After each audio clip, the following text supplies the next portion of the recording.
Greetings to everyone. Now I'm going to discuss about the bioaccumulation and biomagnification. Bioaccumulation is uh,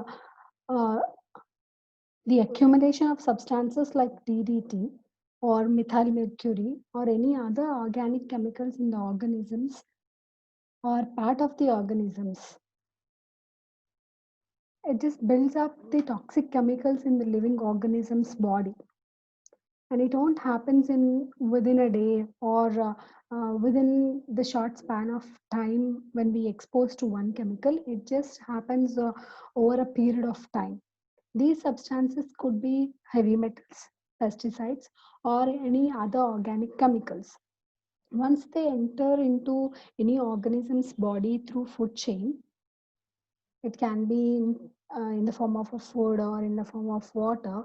It just started accumulating in that particular body's organism's body, and the toxic chemicals will not be excreted out.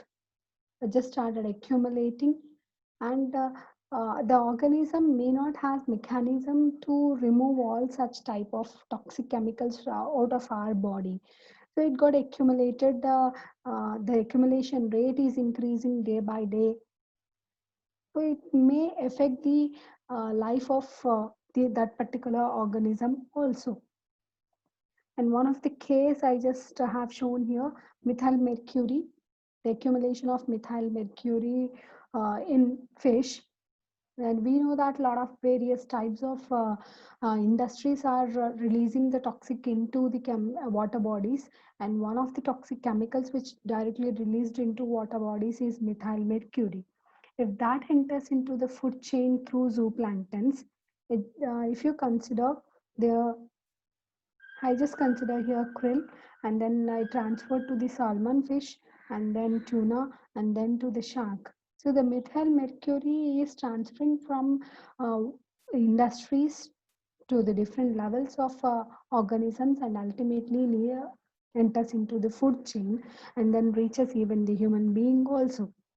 It just started accumulating in the body. As I told, there's no mechanism to remove such type of toxic chemicals in our body. It got accumulated and affects our health. And that substances may not be excreted out, and their toxicity will be increased day by day. And how it differs from the biomagnification. Accumulation is simply just storing, accumulating. But biomagnification is it's a unique property of a food chain. Again, it's about the pesticides or heavy metals or any other non-biodegradable substances or organic chemicals. And they do not decompose by the microorganisms and keep on passing from one level to the other trophic level, and their concentration is drastically increasing from one level to the other level. That is called biomagnification. Here I just gave you a wants to give you a case study of biomagnification of DDT, which is a pesticide. And DDT is dichloro-diphenyl trichloroethane. And we know that it is banned nowadays, but if DDT is sprayed as a pesticide or insecticide, it just enters into our respiratory tract, and the heavy metals like mercury, lead, cadmium, zinc are also toxic, and they can also be biomagnified. And these toxic chemicals half life will be 15 years minimum, and they may leads to the death of that particular organism also, as this DDT is sprayed on the plants, which is enters into the uh, food chain. And as I told, the concentration is increasing from one level to the other level. One of the uh, species bird asprey, its number got declined. It become an endangered species because of the DDT which is used, which is sprayed on the croplands, because its concentration is increasing drastically to the top consumers. So it got affected. Here I just represented In another way, that if the DDT runoff and reaches to the nearby water bodies where the concentration is 0.04 ppm, where algae will be increasing, one must know the concept of eutrophication. So, eutrophication is about the fertilizers generally, and that first fertilizer um, is added to the soil, and if runoff and reaches any nearby water body, and that water body algal number will increase, and algae lifespan is very less. So in such a case, the dead organic matter will increase in water body. If dead organic matter increases, it requires oxygen for decomposition, and then oxygen, dissolved oxygen level in the water bodies will be reduced, and which is not a good sign for the survival of other aquatic animals, and it may lead to death of it. The increasing the nutrition in water bodies is called eutrophication. That is also another concept. But let's come back to our biomagnification, where in water body, if the initial concentration is 0.04 ppm, it enters into the zooplankton through the food chain, where the concentration becomes 0.23 ppm, and when it enters into the small fish, its concentration increases to 2.07 ppm, and then large fish, it is 7.36. If a human being consumes that fish with the toxic chemicals, there its concentration is 13.55 ppm, and the concentration of such particular toxic chemicals is increasing from one level to the other level. That concept is called biomagnification. So one must conscious about what are the toxic chemicals that we are exposing to, that we are using, and we should, only thing that we can do is we should avoid the usage of the toxic chemicals in order to prevent such type of bioaccumulation or biomagnification. Let's discuss about the ecosystem services. Till now, whatever we discussed is what is its structure of an ecosystem, what are the different types of functions that an ecosystem can perform. We have seen biogeochemical cycle, nutrient cycling, energy flow models, and then we have seen the pyramids. And now we have discussed about the bioaccumulation and magnification. Let's see the services. What are the services that an ecosystem can provide us?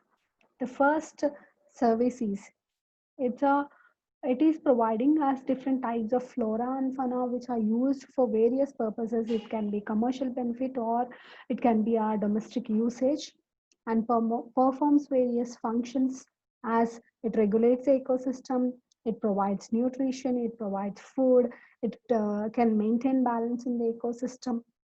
And in recent decades, the importance of an ecosystem functions is evaluated in economical terms also. It's more worthy than any other commercial benefit.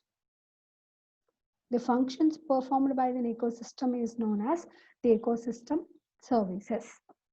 So if you take ecosystem services can be broadly of different types.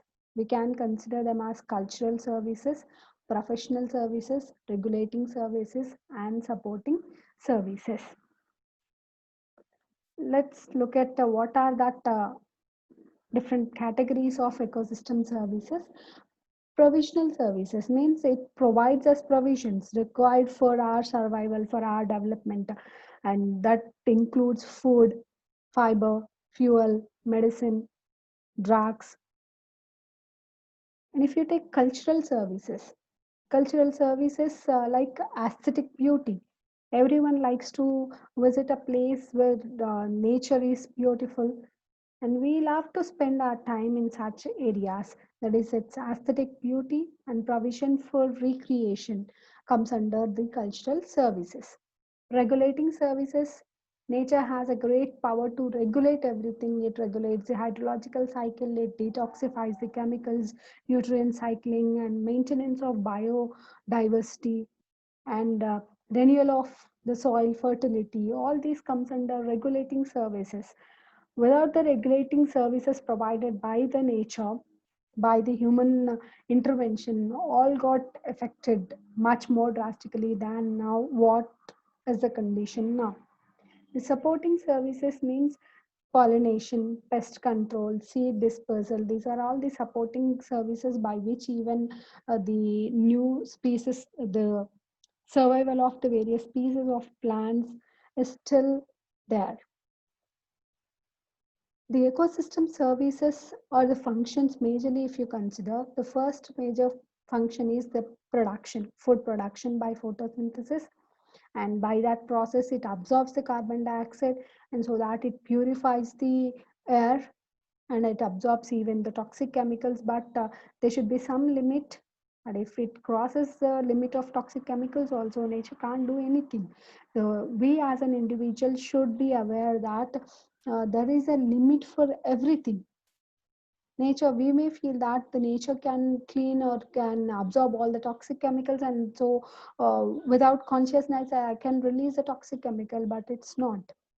We should be consciously use the toxic chemicals by which process they are released into the environment. We should avoid it, though it provides a service. Providing the clean water, regulating the hydrological cycle, and it maintains a nutrient cycle, sustainable development, biodiversity, self-regulating forest, provides food. And if you take, as I told, now we are considering it in terms of economical benefit. Let's look at that in terms of US dollars. Here the value is should be multiplied by 109 US dollars. Soil formation is of worth of 17.1 into 10 power 9 US dollars. Recreation, these are all the values, you can take a look of it. I'm not going to read it as the values. It's more worthy. If we want to do that without the involvement of nature, we need to spend that much money. And let's discuss about the carrying capacity. Carrying capacity is if you take a land or if you take one resource, how many number of individuals that resource can nourish is what the carrying capacity is. Without disturbing it, how many number of living organisms can survive on depends on that particular resource. That is what the carrying capacity is.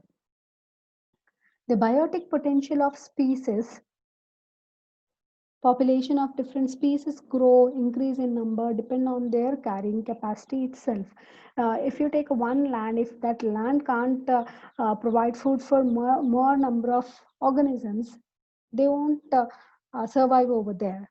They may die due to any reason. It may be the climatic condition is not suitable or food is not available. That is what the carrying capacity is.